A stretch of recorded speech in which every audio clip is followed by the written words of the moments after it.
إذ ابتلى إبراهيم ربه بكلمات فأتمهن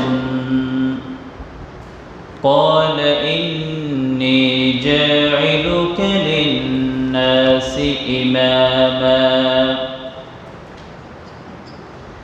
قال ومن ذريتي قال لا ينال عهد الظالمين। স্মরণ করো যখন ইব্রাহিমকে তার রব অনেকগুলো পরীক্ষা করলেন। আর ইব্রাহিম আলাইহিস সালাম এমন নবী যিনি কোনো পরীক্ষায় ফেল করেন নাই। ফাতাম্মাহুন, তিনি পরিপূর্ণভাবে পরীক্ষায় উত্তীর্ণ হলেন। সুবহানাল্লাহ বলেন। 100-তে 100 নাম্বার নিয়ে তিনি উত্তীর্ণ হয়েছেন।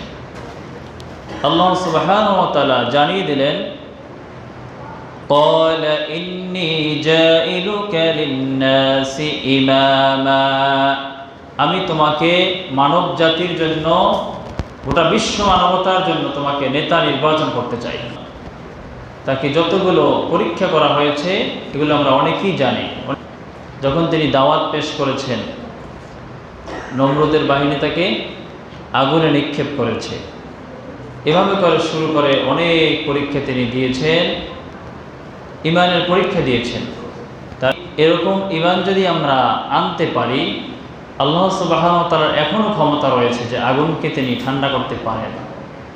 কিন্তু গোটা বিশ্বের মুসলমানদের দিকে তাকিয়ে দেখেন, মুসলমানরা এত মার খাচ্ছে, এত নির্যাতিত, নিগৃহীত অবস্থা তারা রয়েছে, আল্লাহ সাহায্য করছেন না। তার মানে কি? আমাদের ইমানের ত্রুটি রয়েছে। কোথায়? ইব্রাহিম আলাইহিস সালামের মতো ইমান কি এখনো আমরা আনতে পেরেছি? এই জন্যই গোটা বিশ্বের মুসলমানদের এই পরিণাম। আল্লাহ যুগে যুগে এগুলো আমাদেরকে দেখিয়েছেন নবীদের মাধ্যমে। মুসা আলাইহিস সালামকে কীভাবে সাহায্য করেছেন আমরা জানি। সাগরের মাঝে আল্লাহ পাহাড়ের মতো রাস্তা করে দিয়েছেন। সুবহানাল্লাহ, কার ক্ষমতা? ওই আল্লাহ এখনো আছে কিনা? কিন্তু আমাদের ঈমান পরিপূর্ণ এখনো আমরা আনতে পারি না।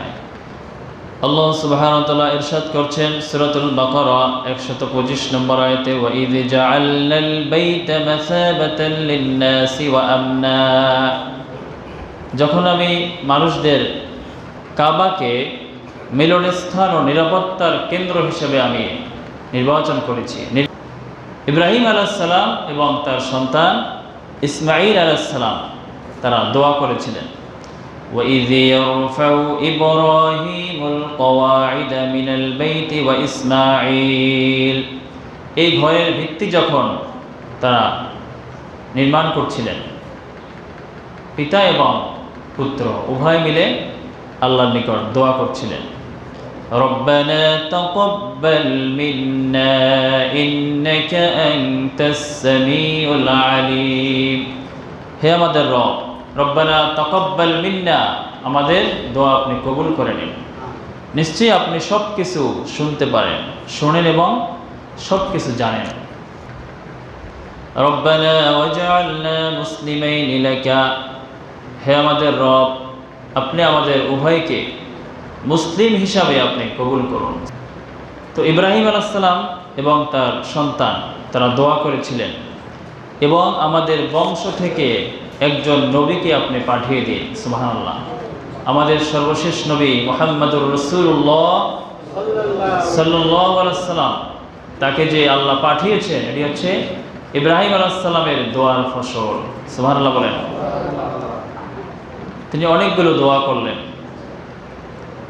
আর আমাদেরকে ইবাদতের রাস্তা আপনি দেখিয়ে দিন, কোন রাস্তায় চললে আমরা জান্নাতে যেতে পারবো। সুবহানাল্লাহ বলেন। وَأَرِنَا مَنَاسِكَنَا وَتُبْ عَلَيْنَا إِنَّكَ أَنْتَ التَّوَّابُ الرَّحِيمُ, আমাদের তাওবা আপনি কবুল করুন। এরপরে তিনি দোয়া করলেন, রব্বানা ওয়াবআস ফীহিম রাসূলা, আমাদের এই বংশের মধ্য থেকে একজন রাসূল আপনি প্রেরণ করুন, যিনি এসে ইয়াতলু আলাইহিম আয়াতিকা ওয়া ইউআল্লিমুহুমুল কিতাব, যিনি কিতাব তেলাওয়াত করবে এবং ওয়ায়ুআল্লিমুহুমুল কিতাব, এই কোরআনুল কারীম মানুষকে শিক্ষা দিবেন, সুবহানাল্লাহ বলেন। ওয়ায়ুআল্লিমুহুমুল কিতাবা ওয়াল হিকমা, এবং হিকমত শিক্ষা দিবেন। কোন পদ্ধতিতে চললে মানুষ জান্নাতে যেতে পারবে সেই রাস্তা রাসূল আমাদেরকে দেখিয়েছেন, এবং মানুষকে পরিশুদ্ধ করবে। জাহালাতের সময় ছিল এক সময় যখন মানুষ অন্ধকারে নিমজ্জিত ছিল। এই অন্ধকার থেকে আলোর রাস্তা দেখিয়েছেন কে? আল্লাহ দেখিয়েছেন রাসূলের মাধ্যমে। আল্লাহ তাআলা বলছেন, ওই ব্যক্তির চেয়ে মূর্খ কে হতে পারে? وَمَن يَرْغَبُ عَن مِّلَّةِ إِبْرَاهِيمَ إِلَّا مَن سَفِهَ نَفْسَهُ, যে ইব্রাহিম আলাইহিস সালামের আদর্শকে অনুসরণ করে নাই। আর ইব্রাহিম আলাইহিস সালামের বৈশিষ্ট্য ছিল, আল্লাহ সুবহানাহু ওয়া তাআলা যখন কোনো তাকে আদেশ করতেন, إِذْ قَالَ لَهُ رَبُّهُ أَسْلِمْ قَالَ أَسْلَمْتُ لِرَبِّ الْعَالَمِينَ, আল্লাহর সিদ্ধান্ত আসার পরে তিনি কোনো ধরনের প্রশ্ন করতেন না। আমরা কি আজকে তাকিয়ে দেখুন আমাদের সমাজে, রাষ্ট্রে কোথাও কি আমরা আল্লাহর কথা মানতে পারছি? আমরা প্রশ্ন করছি, এগুলো তো আমরা আগে দেখি নাই, এখন কোত্থেকে এলো? আর ইব্রাহিম আলাইহিস সালাম এরকম প্রশ্ন করতেন না। তিনি যেই ঘরে জন্ম নিয়েছিলেন সেই ঘরে তার পিতা ছিল কি? মূর্তি পূজারী, মূর্তি বানাতো নিজে, অথচ তিনি হয়ে গেলেন জাতির পিতা, সুবহানাল্লাহ। তিনি কি বাপদাদার অনুসরণ করেছেন? কার অনুসরণ করেছেন? আল্লাহর পক্ষ থেকে ওহীর অনুসরণ করেছেন। আজকে আমরা যদি মুক্তি পেতে চাই, জান্নাতে যেতে চাই, জাহান্নাম থেকে মুক্তির উপায় হচ্ছে আল্লাহর কথাকে মেনে নিতে হবে কোনো প্রশ্ন ছাড়া।